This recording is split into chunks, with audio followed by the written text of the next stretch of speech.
Welcome to the Deep Dive. Today, we're looking at someone whose life, well, it really demonstrates a pretty frightening synergy between petty crime, organized violence, and local politics. Yeah, it's quite the case study, Arshad Shikder. We're going deep, based entirely on the case summary and the legal details surrounding him. Exactly. Our goal here is to trace that dark path he took. I mean, how do you go from being like a railway worker's assistant to an elected official who's then accused of mass murder? It's quite a leap. And the source material, the case file summary, it gives us a kind of roadmap. It's not just the big picture, it's the shocking specifics. They really illustrate how his power structure actually worked on the ground. Right. The mechanics of it. That's what we want to understand. How did he blend that violence with political legitimacy? The sources seem pretty clear on the pattern. They really do. It allows us to see step by step almost how this kind of, well, unchallenged power could take root and just flourish in Khulna at that local level. Okay, so let's start at the beginning then. Where did he come from? The case materials mention his birth year is around 1955. Yeah, 55 or possibly 54, depending on the source. Born in Madargona village, Nalkiri Upazila, so rural roots. And then he moves to the Khulna area. He needs a way in, right? An entry point. Exactly, and that turns out to be the railway. He starts off just assisting station workers. Seems pretty low-key. But it sounds like he didn't stay low-key for long. The criminal side emerged almost immediately. Right away. And interestingly, it wasn't just random theft. His first move was quite specific, quite organized. You're talking about the railway track theft. The sources mention railpat churibikrit churito. Yes, exactly that. Stealing and selling railway tracks. Okay, hang on.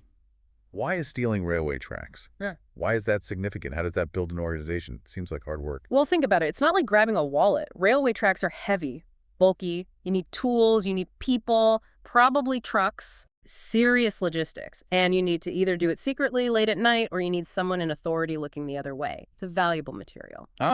So succeeding at that proves you can manage a crew, handle transport, and maybe even grease some palms. Precisely. It's not petty theft. It's like a crash course in organized crime management and corruption from day one. Got it. And that coordination, that muscle, that becomes the basis for his gang, the Ramda Bahini. That's right, the Ramda force. The name itself tells you something.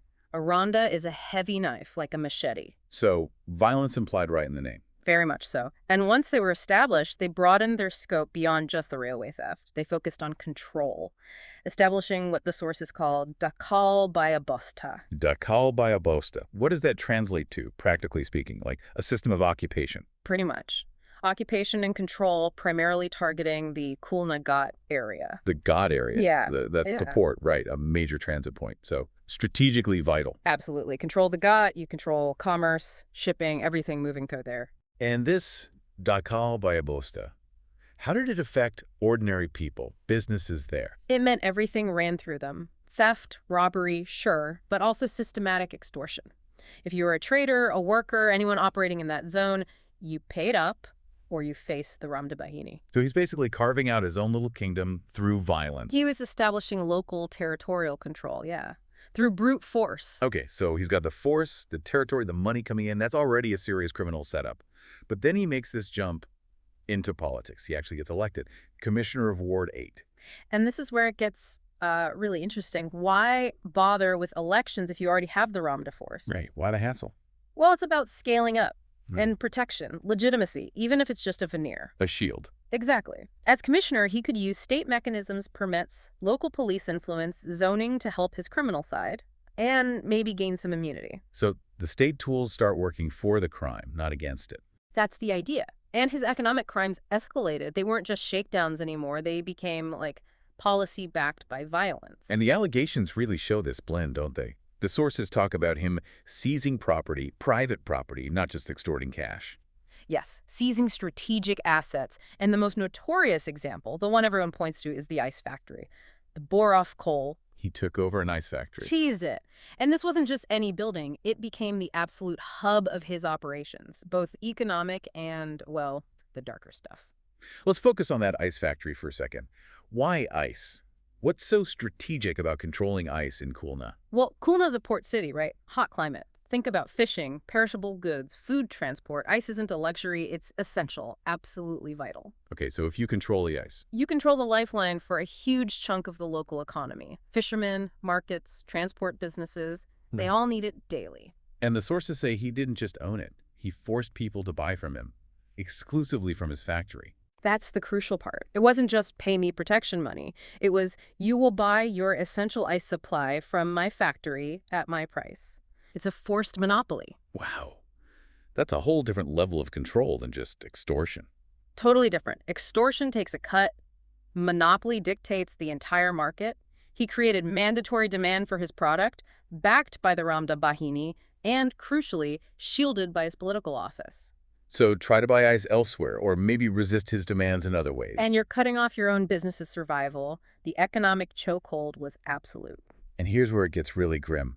That factory wasn't just about the money, was it? The case summary calls it a fan condro, a trap center. Yes, that's the chilling part. It's a functioning business, out in the open, supplying something vital, but it's also allegedly where people were taken, dealt with. A place for his criminal activities. Detention, torture, Yeah. maybe worse. The sources strongly imply that. Think about the psychological impact. You have to go to the source of his economic power to buy the ice you need to survive, knowing it's also potentially a place where people disappear. It weaponized normalcy. That dual function, legitimate business front, hidden violence center, it just perfectly encapsulates that unchecked power. It really does. Yeah. And the scale of what allegedly happened there and elsewhere under his control started to come out during the legal proceedings. There was key testimony from an associate, Nouri Alam. Right, Nouri Alam, he was inside the operation. Apparently so. A key witness. His testimony gave the court a horrifyingly detailed look inside the Ramda Bahini and Shikder's direct role in the violence. When he gave specific numbers, didn't he? He did. He specifically detailed 24 murders that he directly linked to Arshad. 24. Described by an insider. That's already staggering. But didn't he also suggest the real number was much higher? That's the other shocking figure from the testimony. Nouri Alam claimed the actual number of victims could be way higher, possibly over 70. 70 victims, linked to one local politician in one ward. That's almost industrial scale. It suggests something far beyond random violence, doesn't it? It points towards a systematic process, removing rivals, witnesses, anyone who posed a threat, a mechanism to maintain that absolute control. A terrifying picture of just complete system failure. So if we put all these pieces together from the sources, the gang, the politics, the monopolies, the violence hub, what's the mechanism that emerges? How did it all work together? It looks like a really effective, self-reinforcing loop of criminal power. You start with the muscle, the Ramda Bahini, homed on complex theft like the rail patchouli. Right, the railway tracks. Then you get political office, the commissionership. To shield that force and give it legitimacy, you use that political power to grab key economic assets, the Borov coal, the ice factory. Impose the monopoly. Exactly. Force everyone to fund your operation by buying your essential product. And then the final piece, you use that same legitimate business, the ice factory, as the fan condro, the trapped center, to eliminate any opposition. It's a closed system. Crime funds politics, politics protects crime, and enables monopoly. Monopoly funds more crime and provides a venue for violence. Perfectly put. A tight, sinister, and brutally effective loop. So, stepping back, what does this deep dive into Arshad Shikder's case tell us? It's more than just a story about one criminal, isn't it? Oh, much more. It really shows how organized crime, when it manages to infiltrate and basically capture local political and economic structures, can become this fundamental threat to how things are supposed to work. He wasn't just breaking rules, he was using the state's own tools against itself. Absolutely. And that leaves us with a pretty sobering question, I think. When you look at these details, seizing private property, running a forced monopoly with political backing, the sheer alleged scale of the violence, potentially over 70 murders, what does it tell you about how fragile local governance can be? Especially when the lines blur completely, when the very systems meant to protect people become intertwined with or even controlled by the criminal enterprises they're supposed to stop. It really makes you think about where power truly lies when those local checks and balances just fail.